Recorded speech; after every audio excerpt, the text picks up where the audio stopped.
And action. Welcome to another incredible episode of the Action Podcast. We are on episode 82. And this week on tap, we have the movie Silent Night, which stars Joel Kinnaman. That's directed by John Woo. Next, we have Family Switch, which is on Netflix now. It stars Jennifer Garner and Ed Helms. After that, we'll be reviewing Candy Cane Lane, which stars Eddie Murphy, and that's on Amazon Prime right now, streaming. And lastly, we have Godzilla Minus One, the Japanese feature, which is the latest in the Godzilla universe, for lack of a better word. It's not tied into the old ones or the ones that have been coming out. This is a new Godzilla film, but it is a pure Japanese film. So with that, we're going to go to Pete now, who's going to give his review on Silent Night. Pete, what do you got? Thanks, Paul. Silent Night, directed by John Woo, who we haven't seen in quite some time, I think since 2017. And I love John Woo, of course, makes one of the best movies ever called Face Off. Another movie that he did was called Broken Arrow, which is underrated. I still think it's an amazing film.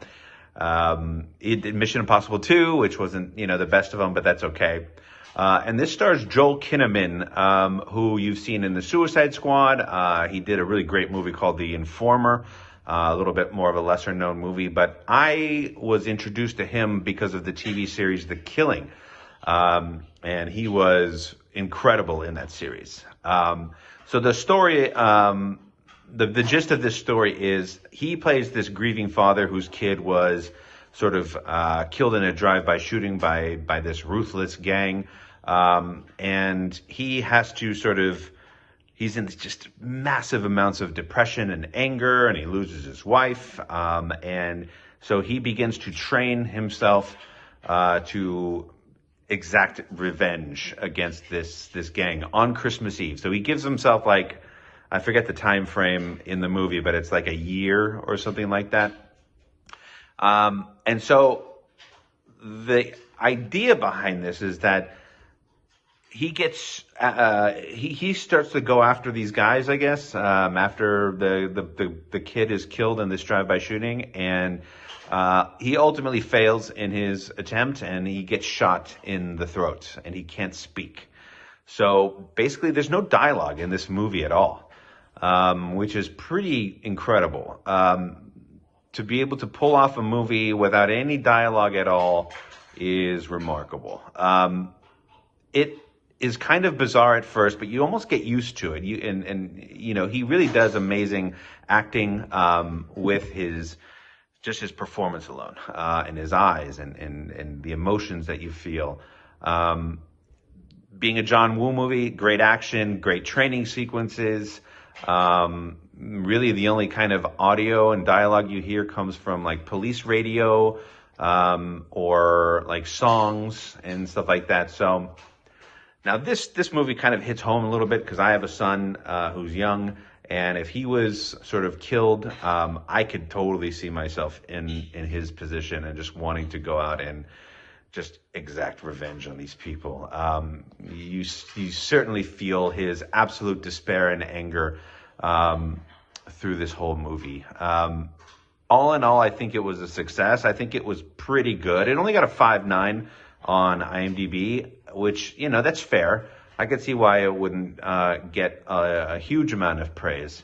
I think there would have been something to be said about if there was some way that he uses the fact that he can't speak as some sort of moment in the film that kind of worked against him, maybe, or maybe it ultimately solved something or caused something really cool to happen.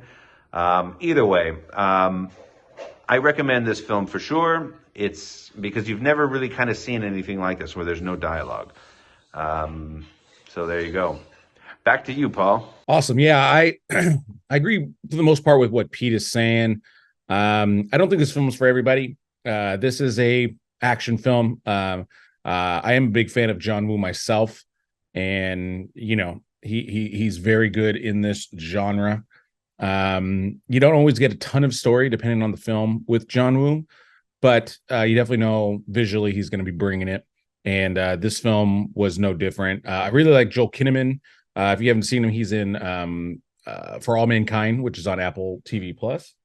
And but yeah, honestly, I kind of agree with Pete on the kind of no dialogue thing. I mean, it's it. There's a couple words, of course. It's not like completely silent, but I don't know if it completely worked the entire time. There's parts where it's just like it seemed a little unnatural for there to be no words or no kind of conversation, but it was still kind of an interesting technique. But I think it like Pete said, it could have had a more significant purpose, I think, if it would have really used it effectively. But this is a good old vengeance type of film, and I kind of go in with kind of low expectations, and I'm just looking for a guy to kick some ass, kind of a thing. And I thought overall the film worked. Film was all right. These films are ones that you can usually watch again. Like I just watched Violent Night again, right?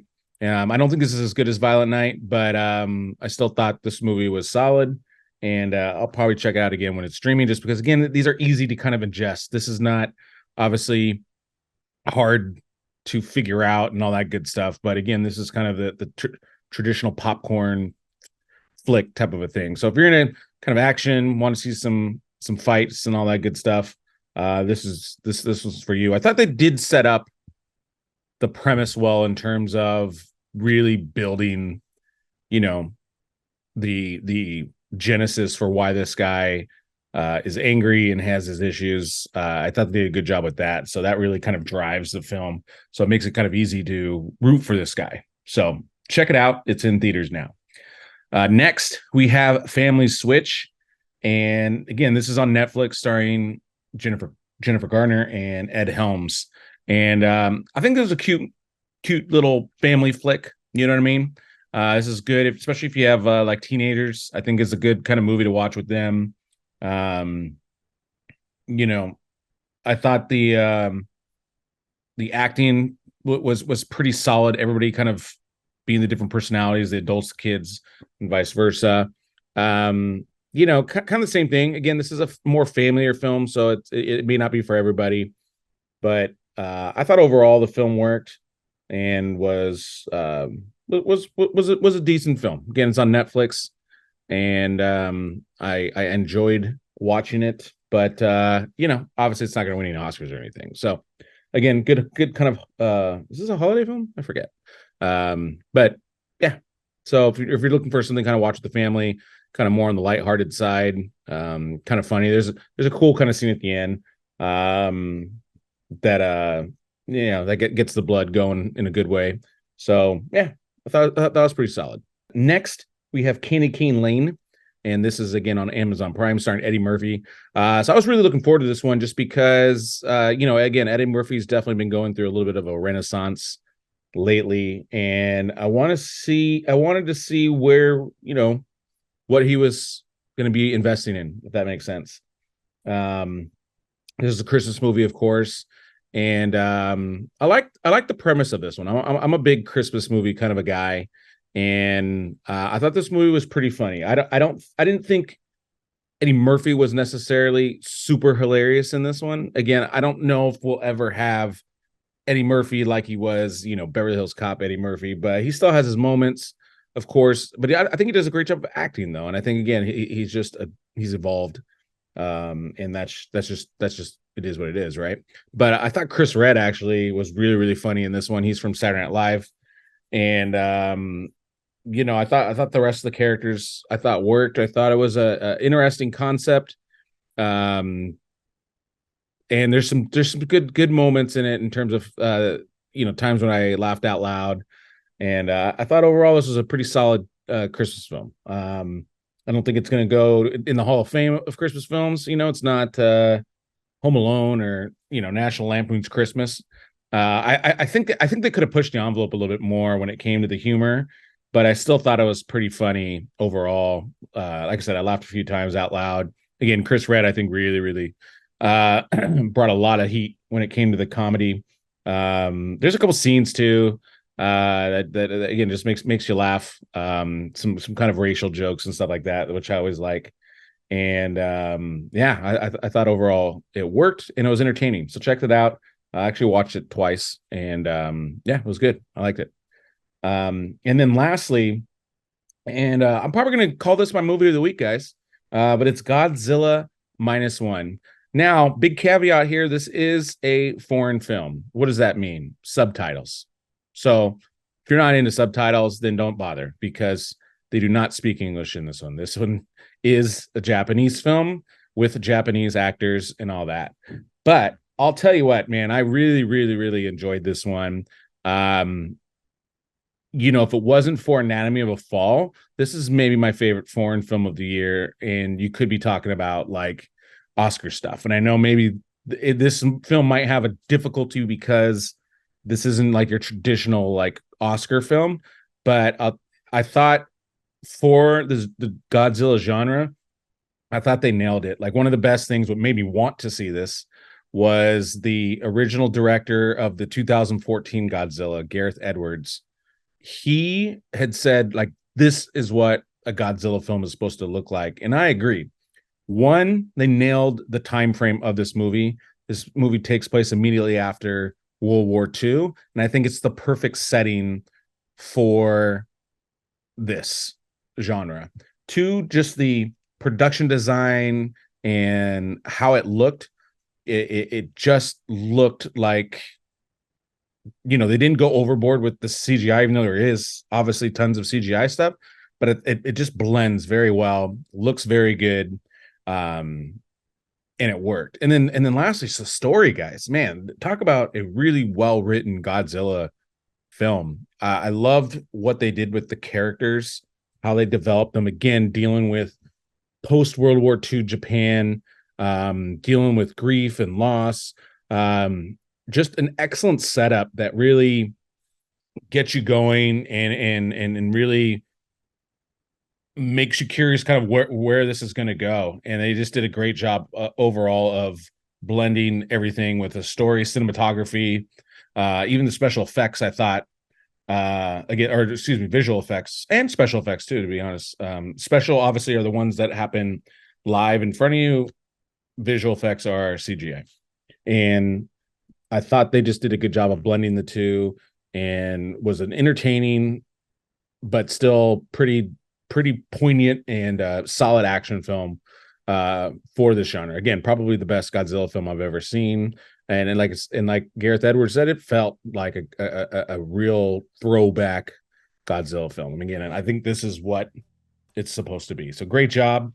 Highly recommend this one. This is my movie of the week. And again, I thought the music was even a good aspect of it as well. I thought the soundtrack was catchy and really added a lot of flavor to the film. So great job. And so that's going to wrap it up for this, guys. A little shorter one here, just trying to get through these movies. And we got a few movies on tap next week. We have the movie Eileen, which stars Anne Hathaway. Also coming out is Poor Things, starring Emma Stone. And then lastly, which is on Netflix, it's actually already out now. I just haven't had a chance to see it yet, is May December. And that stars Natalie Portman and Julianne Moore, I believe. So that's what we're going to have on tap. We also have a new series coming out tomorrow. Make sure you check this out, but it's basically kind of like a book club, but for movies that are streaming. So I wanted to, I always try and watch older movies that I haven't seen before, that are pretty much kind of like before I was born. And so the first film we're going to be watching is The Great Waldo Pepper. We're bringing in Drew Stewart, who's also a big kind of film buff, loves watching the older films. So if you guys are looking for something to watch over the weekend that's on streaming and you want to watch like older films with us, I highly recommend you join our film club. It's it's me called Paul's Old Classic Movies, kind of like the old Ted Turner colorized classics. So with that being said, again, make sure you like, share, subscribe. Thank you guys for your support. We'll keep growing, keep throwing out more content. We appreciate you. And with that is a cut. Thanks, guys.